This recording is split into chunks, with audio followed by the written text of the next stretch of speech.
এই জীবনে কিছুই চাওয়ার নেই তো আর। আমার জীবন আমারই মরণ সবই তোমার। আমার জীবন আমারই মরণ সবই তোমার। এই জীবনে কিছুই চাওয়ার নেই তো আর। আমার জীবন আমারই মরণ সবই তোমার।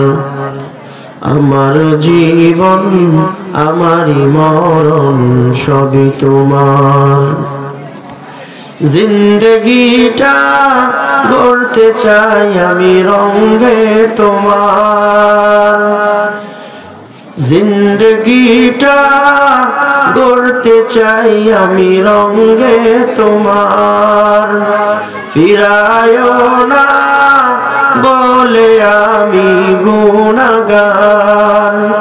সুরে সুরে সদা যে গান গাই তোমার।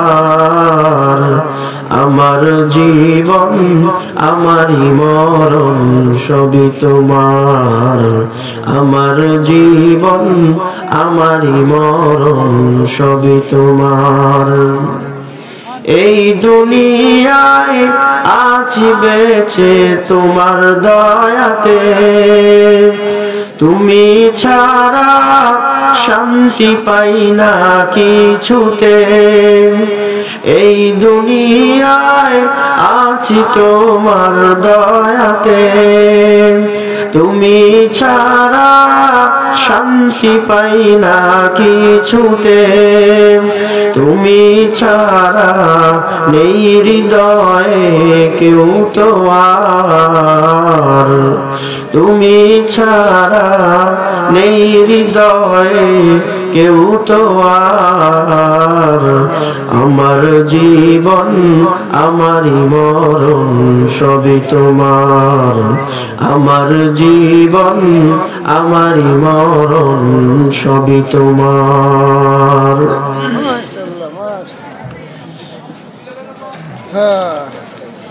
উত্তর সানোয়া উত্তরপাড়া যুব সমাজ ও এলাকাবাসীর উদ্যোগে আয়োজিত আজকের এই ১৬তম বার্ষিক ইসলামী মহাসম্মেলনের বর্তমান অধিবেশনের স্বনামধন্য সম্মানিত সভাপতি, মঞ্চ উপবিষ্ট দিগার উলামায়ে কেরাম, আমার সামনে উপবিষ্ট অত্র অঞ্চলের এই এলাকার সর্বসাধারণ মুসলমান ভাই ও বন্ধুগণ, আল্লাহ রাব্বুল আলামিনের দরবারে আমরা সকলে শুকর আদায় করি যে মহান রব্বুল আলামিন আজকের এই ওয়াজ মাহফিলে আমাদেরকে দুনিয়ার সকল কাজকর্ম ছেড়ে দিয়ে ব্যস্ততম সময়গুলোকে উপেক্ষা করে আল্লাহ তাআলার জন্য, আল্লাহর রাসূলের জন্য, আল্লাহ এবং আল্লাহর রাসূলের কথা শুনবার জন্য এই মুহূর্তে আমাদেরকে এই মাহফিলে আসার বসার তৌফিক দিয়েছেন।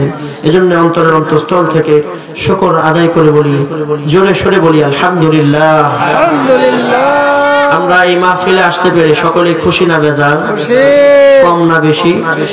যদি বেশি হয়ে থাকে তাহলে খুশির উচ্চারণ আস্তে হয় না, খুশির উচ্চারণ জোরে হয়, খুশির উচ্চারণ অনেক জোরে হয়। এজন্য শুকরের শব্দ হবে জোরে, বলি আলহামদুলিল্লাহ। আমি বলেছি, প্রায় বলে থাকি, শুকর হলো দুই প্রকার। একটা হলো প্রকৃত শুকর আদায় করা, আরেকটা হলো অভিযোগের শুকর আদায় করা। উদাহরণস্বরূপ যদি বুঝে থাকেন, ভাই কথা বলার পরিবেশটা দেন, দরজার সামনে কেউ কথা না বলি। আমাকে সময় দেওয়া হয়েছে 40 মিনিট, আমি 40 মিনিট আপনাদের সামনে একটু কথা বলবো। আপনারা আল্লাহর রাস্তায় একটু বসে যান। শুকর আমি বলছিলাম দুই প্রকার। এক প্রকার শুকর হলো প্রকৃত শুকর আদায় করা, সুখে দুঃখে হর হামেশা, ভালো থাকলেও মন্দ থাকলেও, ভালো খেলেও খারাপ খেলেও, দিন ভালো গেলেও দিন খারাপ গেলেও আমরা সব সময় মস্তক অবনত চিত্তে শুকর আদায় করবো কার? জোরে বলি আলহামদুলিল্লাহ, আলহামদুলিল্লাহ। আর আবার যদি কাউকে জিজ্ঞেস করেন ভাই আপনি কেমন আছেন, তো দেখবেন বলবে হুজুর কোনো মতে আলহামদুলিল্লাহ, কোনো মতে। এই যে শুকর আদায় করলো, এটা কি প্রকৃত শুকর আদায় হলো না অভিযোগের শুকর আদায় হলো? এটা অভিযোগের। বিবাহের দাওয়াত খেয়ে বেরোছে, এই পর্যন্ত খাইছে, তাকে যদি জিজ্ঞেস করেন ভাই কেমন আছেন, বলে ভাই কোনো মতে আলহামদুলিল্লাহ, অথচ কিন্তু এই পর্যন্ত খায় আসছে। এজন্য আমরা আল্লাহ তাআলার শুকর আদায় করব, প্রকৃত শুকর আদায় বলি আলহামদুলিল্লাহ। দুনিয়ার মানুষের প্রশংসা করলে দুনিয়ার মানুষ আমাকে বিনিময় বা ফিডব্যাক দিতেও পারে, নাও দিতে পারে, কিন্তু কোন বান্দা যদি হাকিকি আল্লাহ তাআলার শুকর আদায় করে, আসলে আল্লাহর শুকর আদায় করে, আল্লাহ তাআলা পবিত্র কোরআনুল কারীমে বলেন লা ইন শাকারতুম লা আযীদান্নাকুম, লা ইন শাকারতুম লা আযীদান্নাকুম, যে আমার শুকর আদায় করবে আমি আল্লাহ তার নিয়ামতকে বাড়িয়ে দেব। সুবহানাল্লাহ, তাকে বাড়িয়ে দেব, সবকিছু বাড়িয়ে দেব। মাহফিলের আশেপাশে চিল্লাচিল্লি হচ্ছে, প্যান্ডেলের এদিকে যেন কেউ কথা না বলে ভাই। একটা মাহফিল এই এলাকার জন্য এটা হলো একটা সম্মানের বিষয়, ইজ্জতের বিষয়। ভাই একটু থামানোর চেষ্টা করেন। আজকে যদি এখানে রাজনৈতিক প্রোগ্রাম হতো তাহলে যারা মুরব্বীরা আমরা আছি, এখানে যদি বড় কোনো নেতা আসতো, বড় কোনো নেতৃবৃন্দ আসতো, তাহলে মুরব্বীরা কি করতো, বড় বড় যারা আছে বাইরে গিয়ে সবাই পাহারা দিত, যে খবরদার এখানে অনেক বড় এমপি আসছে, অনেক বড় মন্ত্রী আসছে, অনেক বড় অমুক আসছে, অনেক বড় তমুক আসছে, খবরদার কোনো আওয়াজ করা যাবে না, তাদেরকে অসন্তুষ্ট করা যাবে না। কিন্তু এখন যে মাহফিল চলতেছে, আশেপাশে কথা চলতেছে, এই কথা বলার কারণে মাহফিলের পরিবেশটা নষ্ট হচ্ছে। এখানে অসন্তুষ্ট কে হইতেছে? নেতা হইতেছে না আল্লাহ হইতেছে? জোরে বলি, কে অসন্তুষ্ট হচ্ছে? আল্লাহ অসন্তুষ্ট হচ্ছে। নেতা বড় না রব বড়? জোরে বলেন, বলেন না আল্লাহু আকবার। যদি কেউ কষ্ট করে আপনাকে, আল্লাহ কত বড়, উত্তর আসবে কি আল্লাহু আকবার বলেন। আমাদের জবানে মাখলুককে বড় বলতে বলতে, মাখলুক বড় বলতে বলতে আমরা কেমন যেন মানুষের চামচায় রূপ নিচ্ছি, কিন্তু হাকিকি গোলাম হওয়ার দরকার ছিল আল্লাহ। কার গোলাম হওয়ার দরকার ছিল? আমি নিজে আমাকে গোলাম, দাস, কৃতদাস, চাকর, এটা আমি নিজেকে বলতে স্বাচ্ছন্দ্য বোধ করবো, গর্ববোধ করবো। আমি আল্লাহর গোলাম, আমি আল্লাহর দাস, আমি আল্লাহর চাকর, আমি আল্লাহর চামচা। কিন্তু এগুলো আমাদের বলা দরকার ছিল, কিন্তু আমরা বলছি না। না বলে এখন আমরা বলতেছি আমি অমুকের ডান হাত, আমি অমুকের বাম হাত, আমি অমুকের তমুক, বলতেছি না? মাখলুক এখন মাখলুকের গোলামিতে লিপ্ত। যদি মাখলুক রবের গোলামি করতো সত্যিকার অর্থে, তাহলে এই পৃথিবীতে এখন এই মুহূর্তে মুসলমানদের হাতে ক্ষমতা থাকতো। মুসলিমরা এখন রাজত্ব করত মুসলমানদের আঙ্গুলের ইশারায়, মুসলমানদের কণ্ঠের আওয়াজে, মুসলমানদের চোখের ইশারায় কাফেররা তুলোধরা হয়ে যেত। হয়েছে, এগুলো হয়েছে, অনেক হয়েছে। এজন্য আল্লাহ রাব্বুল আলামিন আমাদেরকে হাকিকি প্রকৃতপক্ষে আল্লাহর গোলামি করার, আল্লাহর গোলাম হওয়ার তৌফিক দান করেন। এজন্য ভাই আল্লাহর গোলাম হতে শিখি, নিজেকে আল্লাহর গোলাম বলতে শিখি। গত কয়েকদিন আগে আপনারা জানেন বাংলাদেশে আমরা, যদিও এই তারিখটা অ্যাকুরেট না, কিন্তু শবে মেরাজ একটা গেছে কিনা, শবে মেরাজের রাত্রিতে আল্লাহ তাআলা এই ঘটনা কোরআনে বর্ণনা করতে গিয়ে আমি একটু চিন্তা করে গেলাম। খুব খেয়াল করে দেখেন, খুব খেয়াল করেন। আল্লাহ তাআলা মেরাজের ঘটনা বর্ণনা করতে গিয়ে আমরা সূরা বনী ইসরাঈল প্রথম আয়াতটা সকলে পড়ি না? সুবহানাল্লাযী আসরা বিআবদিহি লাইলাম মিনাল মাসজিদিল হারাম, এটা পড়ি না সকলে? এখন দেখেন এই আয়াতের শুরুতে আল্লাহ তাআলা বলতেছেন কি? সুবহানাল্লাযী আসরা বিআবদিহি। আজীব এক আয়াত। পবিত্র মহান সেই সত্তা যিনি ভ্রমণ করিয়েছেন তার গোলামকে। সুবহানাল্লাহ। এখানে আল্লাহর রাসূলকে, নবী মুহাম্মদ সাল্লাল্লাহু আলাইহি সাল্লামকে আল্লাহ তাআলা বলতেছেন আমার গোলাম। কি? আমার গোলাম। তাহলে গোলাম এটা সম্মানের একটা পদ। আমরা প্রকৃতপক্ষে আল্লাহর গোলাম, এটা সম্মানের পদ ছিল, ঠিক না ভাই? কিন্তু আমরা হয়ে গেছি এখন মাখলুকের গোলাম। আচ্ছা যাই হোক, সময় খুবই কম, অল্প সময় কিছু কথা বলছি। তাহলে আমরা তখন প্রশংসা করলাম যে আল্লাহ, বলতেছিলাম যে দুনিয়ার মাখলুক প্রশংসা করলে আমাকে কি বার দিতে পারে, কতটুকু বার দিবে। আমি যদি আল্লাহর প্রশংসা করি, আল্লাহ রাব্বুল আলামিন আমার জীবনের সব দিকে নিয়ামত বাড়ায় দিবেন। সুবহানাল্লাহ। সব দিকে নিয়ামত দিবে। আপনি যদি চোখের নিয়ামতের শুকর আদায় করেন, আল্লাহ চোখের জ্যোতি বাড়ায় দিবে। আপনি যদি জবানের নিয়ামতের শুকর আদায় করেন, আল্লাহ জবানের মধ্যে বরকত দান করবে। আল্লাহ তাআলা আপনাকে যতগুলো অঙ্গ প্রত্যঙ্গ দিয়েছে, প্রতিটা অঙ্গ প্রত্যঙ্গের যদি শুকর আদায় করতে পারেন, আল্লাহ তাআলা সব দিক থেকে আপনার বরকত বাড়ায় দিবে। সুবহানাল্লাহ। এই মুহূর্তে যারা আমরা এখানে আছি, যেই মা বিবাহ হয়েছে, যেই বোনের বিবাহ হয়েছে, বিবাহ কত বড় নিয়ামত। যেই বোনের বিবাহ হয়েছে আর যেই মহিলার বিবাহ হয় নাই, দুটা মেয়েকে একসাথে রাখলে দেখবেন, আমরা ছেলেরা যারা বিবাহ করতে পারছি আর আমরা এখনো যারা বিবাহ করি নাই, তাহলে আমরা কত বড় নিয়ামতের মধ্যে আছি। সন্তান নামক নিয়ামত আল্লাহ যাকে দিছে, সে কত বড় নিয়ামতের মধ্যে আছে। আর যার সন্তান নাই, সে দেখেন রাত্রে আর দিনে কান্না করতে করতে তার বালিশ ভেজে যাচ্ছে। প্রতিটা মুহূর্তে আমরা হাজারো হাজারো লাখ লাখ নিয়ামতের মধ্যে আমরা লিপ্ত। এজন্য প্রত্যেক সময় প্রতিদিন একটু একটু করে বেশি বেশি পড়া উচিত। আলহামদুলিল্লাহ পড়েন না? আলহামদুলিল্লাহ পড়েন। আলহামদুলিল্লাহ, আলহামদুলিল্লাহ, বেশি বেশি প্রশংসা করা উচিত। নামাজ শুরু হয় কি দিয়ে? আলহামদুলিল্লাহি রাব্বিল আলামিন আর রহমানির রহিম মালিকি ইয়াউমিদ্দিন। আলহামদুলিল্লাহ, সৃষ্টির সব জায়গায় আল্লাহর প্রশংসা করা উচিত। রাসূলুল্লাহ সাল্লাল্লাহু আলাইহি সাল্লাম বলেন, কেউ যদি আলহামদুলিল্লাহ পড়ে কিয়ামতের মাঠে আল্লাহ রাব্বুল আলামিন তার ডান হাতে আমলনামা দিয়ে মিজানের পাল্লাটা ভারী করায় দিবেন। সুবহানাল্লাহ। আজীব, বেশি বেশি পড়া উচিত আলহামদুলিল্লাহ। আমি আপনাদের সামনে সূরা আলে ইমরানের 135 নম্বর আয়াত তেলাওয়াত করেছি। সংক্ষিপ্তভাবে আমি আপনাদেরকে একটু কথা বলে আলোচনা শেষের দিকে চলে যাব। সূরা আলে ইমরানের 135 নম্বর আয়াত তেলাওয়াত করেছি। এই আয়াতটার শানে নুজুল আছে, একেবারে সংক্ষিপ্ততার সাথে আমি আপনাদেরকে বলতে চাই। শুধু এত লম্বা ঘটনা বলবো না, ছোট করে বলবো, ছোট করে বুঝে নেবেন। এই আয়াতটা একজন সাহাবীকে কেন্দ্র করে নাজিল হয়েছিল। এইভাবে যদি লড়চড়া করে, এই ভাই বসেন না, আপনারা বসেন না, প্লিজ প্লিজ বসে যান। এলাকায় আসলে মানুষের নড়াচড়া দেখলে কিন্তু এলাকা সম্পর্কে আমাদের ধারণা হয়। একটু চুপ করি ভাই প্লিজ। বাইরে মনে হচ্ছে মিছিল হইতেছে। আল্লাহ আমাদেরকে বুঝ দান করেন, আল্লাহ আমাদেরকে আদব কায়দা দান করেন, ভদ্রতা সভ্যতা শিক্ষা করার তৌফিক দান করেন। তো ভাই, একজন সাহাবী মক্কা থেকে মদিনায় হিজরত করে আসছে। সালাবাতুল আনসারী রাদিয়াল্লাহু তাআলা আনহু। আর যে সাহাবী হিজরত করে আসছে তার নাম হলো সাঈদ ইবনে আব্দুর রহমান, সম্ভবত তার নাম এরকম। আসার পর রাসূলুল্লাহ সাল্লাল্লাহু আলাইহি সাল্লাম, ওই সময়টা নিয়ম ছিল, খুব খেয়াল করবেন, মক্কা থেকে যারা মদিনায় হিজরত করে আসে তাদেরকে বলে মুহাজির। কি বলে ভাই? মুহাজির। মদিনায় যারা অবস্থান করে তাদেরকে বলে আনসার। পৃথিবীর ইতিহাসে এই মুহাজির আর আনসারের যে ঘটনা, কিয়ামত পর্যন্ত এই ভালোবাসার নমুনা আর কোনোদিন পৃথিবী বেশি দেখতে পারবে না। তখন আনসাররা সাহাবীদেরকে যেভাবে নিছে, যেইভাবে দিছে, বলতে গেলে অনেক লম্বা সময়ের ব্যাপার। আনসার সাহাবীরা মুহাজিরদেরকে বলছে, যাও, আমার একটা দোকান আছে, তুমি নিয়ে যাও। আমার 4টা বাড়ি, একটা বাড়ি তুমি নিয়ে যাও।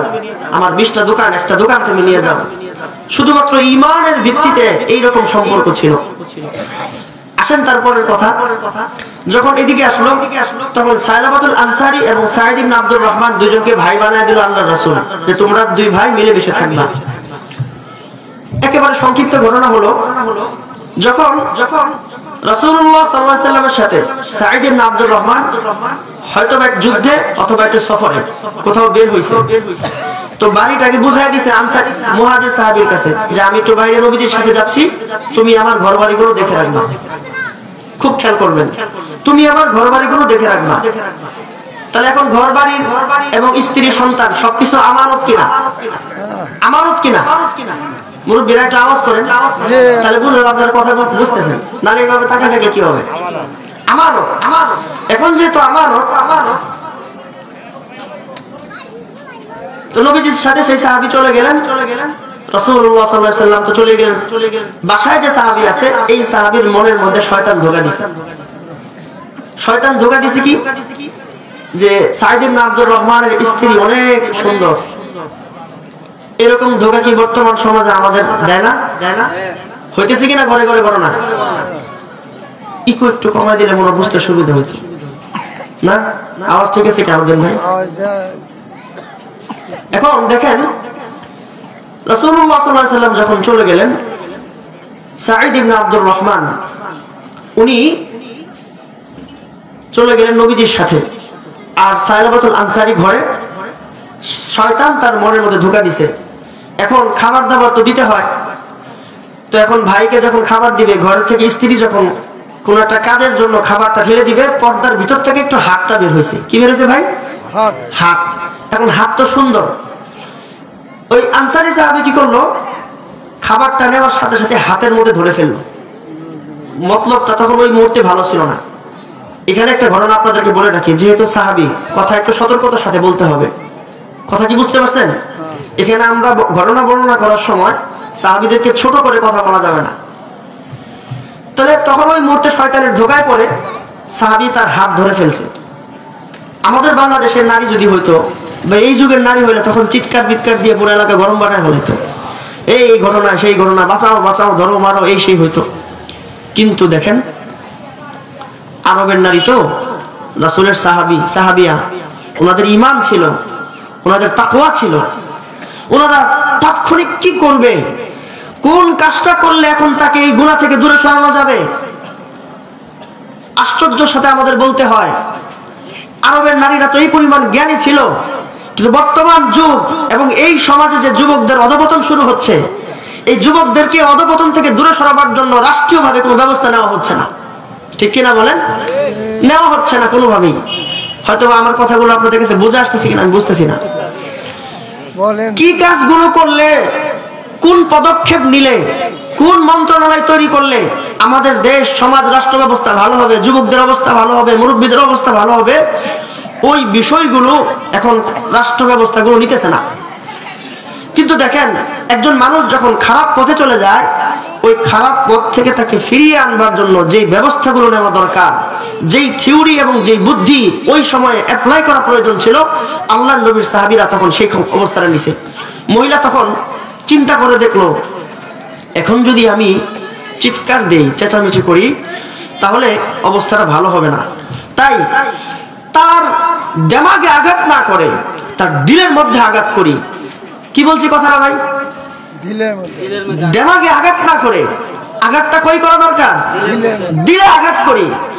সাথে সাথে চিৎকার দিয়ে বলল, ভাই তোমার ভাই আল্লাহর রাসূলের সাথে সফরে গেছে, আমাকে তোমার কাছে আমানত দিয়ে গেছে, 10 মিনিট আমাকে তোমার কাছে আমানত দিয়ে গেল, আর তুমি এখন যে কাজটা করতেছো এটা কি ঠিক? আল্লাহকে ভয় করো। সুবহানাল্লাহ বলবেন না? আল্লাহকে ভয় করো। এই কথা শোনার সাথে সাথে সাহাবীর হৃদয়ের মধ্যে কম্পন তৈরি হয়ে গেল, হাত ছেড়ে চলে গেল। দীর্ঘদিন সে পাহাড়ের উপরে তওবা ইস্তেগফার করলো। আল্লাহ রাব্বুল আলামিন কিছুদিন পর ওই সাহাবীকে মাফ করার জন্য আল্লাহ তাআলা এই আয়াত নাযিল করলো। সুবহানাল্লাহ। চিন্তা করে দেখুন, একজন সাহাবীকে ক্ষমা করে দেওয়ার জন্য আল্লাহ তাআলা আয়াত নাযিল করে দিল। সেই সাহাবী, যেই সাহাবী কিছুক্ষণ পূর্বে এত বড় অন্যায় করতে গেল, তাকে ক্ষমা করার জন্য আল্লাহ আয়াত নাযিল করলো। সে কত বড় মহান ব্যক্তিতে পরিণত হলো। সুবহানাল্লাহ। আল্লাহ তাআলা এটাই বললেন, والذين إذا فعلوا فاحشة أو ظلموا أنفسهم ذكروا الله فاستغفروا لذنوبهم ومن يغفر الذنوب إلا الله ولم يصروا على ما فعلوا وهم يعلمون। আয়াতের সাদা বাংলা তরজমা হলো, والذين إذا فعلوا فاحشة, যারা ফাহিশা কাজ করে ফেলেছে, আও যালামু আনফুসাহুম, এবং নিজেদের উপরে জুলুম করেছে। যারা অন্যায় করে ফেলছে, আমরা এখানে যারা আছি, আমাদের জিন্দেগিতে অন্যায় আছে কিনা? ভুল আছে কিনা? গুনাহ আছে কিনা? আছে। আও যালামু আনফুসাহুম, নিজের উপরে জুলুম করেছি। আমরা আমাদের নিজেদের উপরে কি পরিমাণ জুলুম করছি যদি একটু চিন্তা করি। 60 বছর জীবন শেষ, এখনো শতকরা 90% মুসলমান কোরআন তেলাওয়াত করতে পারি না, ঠিক কিনা ভাই বলেন? সমাজের 90% মা বোন বিশুদ্ধ তেলাওয়াত জানে না। সমাজের 80% পরিবার, স্বামী এবং স্ত্রী তাদের দৈনন্দিন ইসলামিক জীবন ব্যবস্থা কি হবে জানে না। এমনকি বর্তমান পারিবারিক ভাবে 90 থেকে 80% পরিবারের মধ্যে আমরা যারা পুরুষ, আমরা স্ত্রীদের দ্বারা নির্যাতিত। মানুষ বলে নারী নির্যাতিত, এখন পুরুষ নির্যাতিত, ঠিক কিনা বলেন? নির্যাতিত কিভাবে? স্ত্রীরা আমাদের কথা শুনে না, শুনে এখন কথা ডানে বলে বামে যায়, ভালো করে কথাবার্তা শুনে না। তাহলে এই যে আমাদের ভুল জীবন ব্যবস্থা, আউযালামু আনফুসাহুম, আমরা আমাদের নিজেদের উপর অনেক জুলুম করছি। সময় কম দেওয়ার কারণে কথা শুধু এদিক সেদিক হয়ে যেতেছে, এলোমেলো হয়ে যেতেছে। 1 ঘন্টা পেলে গোছায় আনতে পারতাম। আউযালামু আনফুসাহুম, যারা গুনাহ করে ফেলেছে, আউযালামু আনফুসাহুম, যারা নিজেদের উপরে অনেক জুলুম করেছে এবং গুনাহ করতে করতে, জুলুম করতে করতে যাকারুল্লাহ, আল্লাহর কথা স্মরণ হয়ে গেছে, আল্লাহর কথা স্মরণ হয়ে গেছে, আল্লাহর কথা স্মরণ হয়ে গেছে, আল্লাহর কথা স্মরণ হয়ে গিয়েছে। ফাস্তাগফারু লিযুনুবিহিম, তারা তাদের গুনার জন্য আল্লাহর কাছে ক্ষমা চায়, তারা তাদের গুনার জন্য আল্লাহর কাছে ক্ষমা চায়। জোরে বলেন, কার কাছে ক্ষমা চায়? কার কাছে ক্ষমা চায়? জোরে বলেন। আজকে আমার আলোচনার বিষয়বস্তু ছিল ইস্তেগফার। বলেন কি? ইস্তেগফার। যে জিনিসটা আমার জন্য দরকার, আপনার জন্য দরকার, স্ত্রীর জন্য দরকার, স্বামীর জন্য দরকার, সন্তানের জন্য দরকার, স্যারের জন্য দরকার, ছাত্রদের জন্য দরকার, রাষ্ট্রনায়কের জন্য দরকার, জমিনের একজন আদনা সৈফার থেকে রাষ্ট্রপতি পর্যন্ত সকলের জন্য ইস্তেগফার দরকার। আজ আমাদের জিন্দেগি বড় ভয়াবহ, চতুর্দিক থেকে শুধুমাত্র সংকট আর সংকট। পারিবারিক সংকট, সামাজিক সংকট, রাষ্ট্রীয় সংকট, ঘরের মধ্যে সংকট, বাজারের মধ্যে সংকট, রাস্তাঘাটে সংকট, বিপদে মুসিবতে মানুষ এখন নির্যাতিত। আর এই মুসিবত থেকে বাঁচার একমাত্র রাস্তা হলো ইস্তেগফার। সুবহানাল্লাহ বলবেন না? যদি কেউ মনে করেন আমি অসহায়, তার অসহায় দূর করার জন্য সমাধান ইস্তেগফার। যদি কেউ মনে করেন আমি বিপদে, বিপদ থেকে বাঁচার জন্য যেটা দরকার সেটা হলো ইস্তেগফার। কেউ যদি মনে করেন আমি অসুস্থ, সুস্থতার জন্য দরকার ইস্তেগফার। কেউ যদি মনে করেন আমি অসহায়, গরিব, আমি দরিদ্র, আমার দারিদ্রতা মুক্তির জন্য দরকার হলো ইস্তেগফার। কারণ ইস্তেগফারের দ্বারা বান্দার সাথে আল্লাহর একটা সম্পর্ক কায়েম হয়। আল্লাহ রাব্বুল আলামিন বলেন, ওয়াল্লাযীনা ইযা ফাআলু ফাহিশাতান আও যালামু আনফুসাহুম যাকারুল্লাহ, বান্দা যখন অনেক গুনাহ করে ফেলে আর নিজের নফসের উপরে জুলুম করে, জীবনভর শুধু গুনাহ করেছি।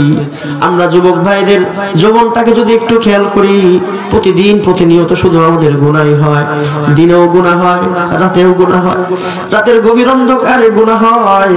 শুধু গুনার জীবন শুধু যাচ্ছে আমাদের জীবন দিয়ে।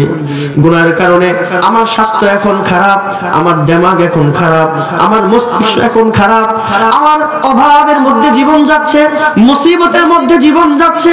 দীর্ঘদিন পর্যন্ত আমার এখন কাজ নাই, অনেক দিন পর্যন্ত আমি অসুখী। সব কিছুর মূলে হলো আমার গুনাহ। কি ভাই? গুনাহ, গুনাহ, গুনাহ, গুনাহ। সামাজিক গুনার জন্য সমাজ অধঃপতনে, রাষ্ট্রীয় গুনার জন্য রাষ্ট্র অধঃপতনে, ব্যক্তিগত গুনার জন্য আমি ব্যক্তি এখন বিপদে, ঠিক কিনা জোরে বলেন? সব কিছুর মূলে হলো গুনাহ। আর সেই গুনাহ থেকে বাঁচবার জন্য একমাত্র দরকার হলো তওবা, ইস্তেগফার। সকলেই পড়েন আস্তাগফিরুল্লাহ। জোরে বলেন আস্তাগফিরুল্লাহ, আস্তাগফিরুল্লাহ, আস্তাগফিরুল্লাহ, আস্তাগফিরুল্লাহ, আস্তাগফিরুল্লাহ। অর্থ হলো আল্লাহ আপনি আমাকে মাফ করে দেন। বলেন না সকলে, জোরে বলেন, জোরে বলেন। আল্লাহ আপনি আমাদেরকে মাফ করে দেন। সন্তান যখন বাবার কাছে মাপ চায় বাবা খুশি হয় কিনা? স্বামী কাছে বেয়াদবি করলে স্ত্রী যদি মাপ চায় স্বামী খুশি হয়। কিন্তু আমাদের বড় আফসোস, দিল থেকে ভিতর থেকে আল্লাহর কাছে বলি না আল্লাহ মাফ করে দেন। বলেন না সকলে আল্লাহ মাফ করে দেন। আস্তাগফিরুল্লাহ আস্তাগফিরুল্লাহ আস্তাগফিরুল্লাহ। কেউ যদি আল্লাহ তাআলার কাছে মাপ চায় তার ফজিলত কি, তার ফায়দা কি? আল্লাহ তাআলা সূরাতুল হুদের মধ্যে বলেন, একটু মনোযোগ সহকারে খেয়াল করেন। সূরাতুল হুদের 3 নম্বর আয়াত আল্লাহ রাব্বুল আলামিন বলেন, আনিস্তাগফিরু রাব্বাকুম সুম্মা তুবু ইলাইহি ইউমাত্তিউকুম মাতাআন হাসানা ইলা আজালিন মুসাম্মা। কোন ব্যক্তি যখন আল্লাহর কাছে মাপ চায়, নিজের গুনাহগুলোর কথা বলে বলে আল্লাহর কাছে মাপ চায়, আল্লাহ তাআলা বলেন ইউমাত্তিউকুম মাতাআন হাসানা, তার জীবনের সকল প্রয়োজনীয় জিনিসগুলো আমি আল্লাহ রাব্বুল আলামিন তাকে দিয়ে দিব। সুবহানাল্লাহ বলেন না? ইস্তিগফার দ্বারা আপনার জীবনে যা দরকার সব আল্লাহ দিবেন, সবকিছু আল্লাহ দিবেন। আপনার সন্তানটা নষ্ট হয়ে যাচ্ছে, পড়বেন আস্তাগফিরুল্লাহ। বেশি বেশি যদি ইস্তিগফার করেন সন্তান ভালো হয়ে যাবে। আপনার স্ত্রী কথা শুনে না, বলবেন আস্তাগফিরুল্লাহ, আল্লাহ আপনার স্ত্রীর দিলকে ভালো করে দিবেন। সমাজে যত সমস্যা, সকল সমস্যার জন্য বলবেন আস্তাগফিরুল্লাহ। আল্লাহ বলেন ইউমাত্তিউকুম মাতাআন হাসানা, তোমার জীবনের সকল উপভোগের যা কিছু দরকার আমি আল্লাহ সব তোমাকে দিয়ে দিব। সুবহানাল্লাহ। মুরগির ফার্ম করেছেন, আস্তাগফিরুল্লাহ পড়বেন, ফার্মে বরকত হবে। পশু পাখি লালন পালন করেন, ইস্তিগফার করবেন বেশি বেশি, পশু পাখির মধ্যে আল্লাহ তাআলা বরকত দিয়ে দিবেন। আপনার জীবনে যখন যা লাগবে, পাসপোর্ট করছেন, বিদেশে যাবেন, পাসপোর্ট জমা দিবেন, ওইখানে দাঁড়িয়ে দাঁড়িয়ে পড়বেন আস্তাগফিরুল্লাহ। আল্লাহ রাব্বুল আলামিন সকল মুসিবতগুলো আসানের সাথে সহজ করে দিবেন। সুবহানাল্লাহ। শেষ একটি কথা আপনাদেরকে বলে বিদায় নিতে চাই। একজন সাহাবী আসছেন রাসূলের কাছে, বললেন ইয়া রাসূলুল্লাহ ইন্নী ফাকির, আমি হলাম অসহায় দরিদ্র। বলেন দেখি আমরা এখানে কারা কারা বড় লোক নাকি সবাই গরিব? বলেন না আমরা সবাই বড় লোক না ফকির? আর আমরা আল্লাহর সামনে সকলে ফকির। আমরা আল্লাহর সামনে সকলে কি ফকির। ওয়াল্লাহু গনি ওয়া আনতুমুল ফুকারা, আল্লাহ হলেন ধনী আর তোমরা হলা ফকির বলেছেন আল্লাহ। তাই আমরা বলতে পারি আল্লাহু গনি ওয়া নাহনু ফুকারা, আল্লাহ হলো ধনী এবং আমরা সকলেই হলাম ফকির। তাফসীর ইবনে কাসীরের মধ্যে ওয়াল্লাযীনা ইযা ফাআলু ফাহিশা, এই আয়াতের ব্যাখ্যার একটা ঘটনা নিয়ে আসেন। একজন সাহাবী এসে বলতেছেন ইয়া রাসূলুল্লাহ সাল্লাল্লাহু আলাইহি ওয়াসাল্লাম, আমি হলাম অসুস্থ, আমি হলাম দরিদ্র, আমার দরিদ্রতা আমি কিভাবে দূর করতে পারি রাসূল আমাকে একটু শিখিয়ে দেন। আমরা এখানে যারা আছি ঘটনাটা শুনবেন কিনা বলেন? প্রধান বক্তা এসে বসে ছেড়ে দিতেছি। আমাদের জীবনে অনেক সমস্যার সমাধান এই একটা ঘটনা। রাসূল তখন তাকে বললেন, তুমি তো আমাকে তোমার জন্য দোয়া করতে বলতেছো, আমি তোমার জন্য দোয়া করব, কিন্তু এখন আমি তোমাকে একটা আমল শিখিয়ে দিব। তুমি বেশি বেশি ইস্তিগফার করবা। বলো আস্তাগফিরুল্লাহ। করেন সকলে? আস্তাগফিরুল্লাহ আস্তাগফিরুল্লাহ। সাহাবীকে এটা শিখিয়ে দিলেন। সাহাবী যাও তুমি বেশি বেশি ইস্তিগফার পড়ো। ইস্তিগফার পড়ার দ্বারা আল্লাহ রাব্বুল আলামিন তোমার জিন্দেগি থেকে দারিদ্রতা মুছে দিবেন। সুবহানাল্লাহ। ওই সাহাবী চলে গেল। কয়েকদিনের ঘটনা। কয়েকদিন পর সাহাবী একদিন প্রস্রাব করতেছিল। কি করতেছিল ভাই? একটা জায়গায় খালি ময়দানে একটা গাছের নিচে তিনি প্রস্রাব করতেছিলেন। প্রস্রাবটা যখন করলেন, পাশে একটা গর্ত ছিল, ওই গর্তের মধ্যে থেকে একটা ইন্দুর বের হয়ে আসছে। ইন্দুর মুখের মধ্যে স্বর্ণ মুদ্রা নিয়ে আসছে। সুবহানাল্লাহ। স্বর্ণ মুদ্রা নিয়ে এসে প্রস্রাবের মধ্যে ছেড়ে দিছে। এভাবে একবার, দুইবার, তিনবার, চারবার, পাঁচবার যেতে যেতে 14টা স্বর্ণের মুদ্রা ওই সাহাবী যেখানে প্রস্রাব করছে প্রস্রাবের মধ্যে ঢেলে দিছে। সাহাবী অপেক্ষা করতেছে ইঁদুরটা আবার গর্তের মধ্যে ঢুকে কিনা, যদি ঢুকে তাহলে বুঝবো আবার আসবে। কিন্তু ইঁদুরটা লেজ লাড়িয়ে লাড়িয়ে নিষেধ করলো যে না, গর্তের মধ্যে আর কোনো স্বর্ণ মুদ্রা নাই। ওই 14টা স্বর্ণ মুদ্রা নিয়ে রাসূলের কাছে গিয়ে বললেন, ইয়া রাসূলুল্লাহ, আমার ঘটনা তো এরকম এরকম এরকম হলো।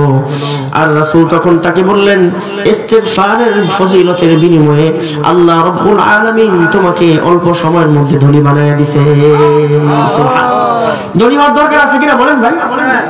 দরকার আছে কিনা? এজন্য আল্লাহ রাব্বুল আলামিন আমাদেরকে বেশি বেশি ইস্তিগফার করার তৌফিক দান করেন। এই যে বলেন স্বর্ণ মুদ্রা যে প্রস্রাবের মধ্যে ফেলায় দিল, উলামায়ে কেরাম লেখেন দুনিয়া হলো প্রস্রাব পায়খানা। দুনিয়া কি? প্রস্রাব পায়খানা। দুনিয়ার তেমন কোনো দাম নাই। এজন্য আল্লাহ তাআলা আমাদের সকলকেই বেশি বেশি নেক আমল করার তৌফিক দান করেন, ইস্তিগফার বেশি বেশি করার তৌফিক দান করেন। প্রধান বক্তা চলে আসছে, হুজুরকে বসায় কয়েক মিনিট সময় নষ্ট করলাম। হুজুরের কাছে আন্তরিকভাবে মাপ চাই, আপনাদের সকলের কাছে দোয়া চাই, আল্লাহ তাআলা যেন আমাদের সমাজ ব্যবস্থাকে ঠিক করে দেন। আখেরি আরেকটি কথা আমার বলার খুব দরকার ছিল, সেটা হলো আগামী শুক্রবার 14 ফেব্রুয়ারি, যেই দিন 14 ফেব্রুয়ারি সেদিন হলো ভ্যালেন্টাইন্স ডে, আবার সেদিন শবে বরাত। কিন্তু শহরের মধ্যে আজকে জুমায় আমরা এই বিষয়টাকে গুরুত্বের সাথে আলোচনা করেছি। পুরা ভৈরবের প্রায় 350 মসজিদে আমরা একটা লিফলেট বিতরণ করছি। আপনাদের কাছে একটা গুরুত্বের সাথে শেষ কথাটা হলো, ভাই মুরব্বীরা আমরা যারা আছি, অভিভাবক যারা আছি, বয়স্ক যারা আমরা আছি, আপনাদের সকলের কাছে করজোড়ে বিনতি করছি। এখানে অনেকগুলো কথা আমি সাজিয়ে নিয়ে আসছিলাম, বলতে পারছি না। আপনাদের কাছে একটা কথা, আপনারা এখন থেকে একটু সতর্ক থাকবেন, এখন থেকে একটু সতর্ক হবেন, চোখ কান খোলা রাখবেন, আমাদের সন্তানগুলো যেন নষ্ট না হয়। কি না হয় ভাই? আমাদের সন্তানগুলো যেন নষ্ট না হয়, আমাদের ছেলে মেয়েগুলো যেন বেশ্যা না হয়। কে পছন্দ করেন আমার মেয়েটা আরেকজনের হাত ধরে চলে যায়? কে এটা পছন্দ করেন আমার ছেলেটা আরেকটা মেয়ের হাত ধরে বাসায় নিয়ে এসে পড়ুক? এই জাতীয় অপসংস্কৃতি গুলো ইহুদি খ্রিস্টানদের জুঠা, এই জুঠাগুলো আমাদের রাষ্ট্রের মধ্যে, আমাদের দেশের মধ্যে তারা ঢুকিয়ে দিছে। রাষ্ট্রের মধ্যে ভালোবাসার দিবস গুলো দিয়ে দিতেছে। মুসলমানের আবার কিসের ভালোবাসা দিবস বলেন? চকলেট দিবস নাকি আছে কালকে শুনলাম। এই জাতীয় দিবস গুলো দিয়ে দিয়ে মুসলমান, এই যে যুবক ভাইরা আছে, এরা এখন তারিখ গুনতেছে, যার কয়েকদিন পরে এটা করব, সেটা করব, এই করব, সেই করব। এগুলো করতে করতে সমাজগুলো কতটা নোংরার দিকে চলে গেছে। আর আমরা মুরব্বীরা চায় চায় এখনো পর্যন্ত ঘুমায় রয়েছি। আমরা এখনো মুরব্বীরা ঘুমিয়ে আছি। আমার সন্তান নষ্ট হয়, আমি আমার চোখের সামনে তাকায় আছি, তারা কিছুই বলতেছি না। কিভাবে সাহস পায় আমার মেয়ে হ্যাপি ভ্যালেন্টাইন্স ডে পালন করার? কিভাবে সাহস পায় আমার মেয়ে মোবাইল ব্যবহার করার? কিভাবে তারা প্রেম করার সুযোগ পায়? রাষ্ট্রের বিবাহ 18 বছর 20 বছর তারিখ দিয়ে দেয়, বয়স নির্ধারণ করে দেয়। আর ওই মেয়েটাই আবার পার্কে ঘুরতেছে আরেক ছেলের হাত ধরে, ঘুরতেছে না? ঘোরার জন্য কোনো বাধা নাই, বিবাহ করতে গেলেই বাধা। এটা ষড়যন্ত্র ছাড়া কিছুই না। এই জাতীয় তামসা বন্ধ করেন। এই এলাকায় যারা নেতৃবৃন্দ আছেন, যারা ক্ষমতার মধ্যে আছেন, আসতেছেন, সামনে আসবেন, সকলের কাছে বলছি আল্লাহর রাস্তায় আমাদেরকে যোগ্য নেতৃত্বের জন্য যোগ্য মানুষ, ভালো মানুষকে নেতৃত্বে আনেন, এনে সমাজের ব্যবস্থা ভালো করেন।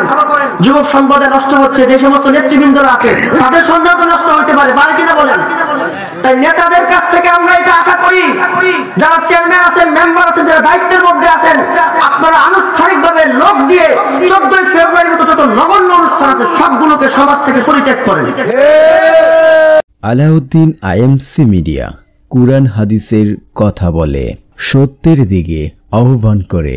Alauddin IMC media.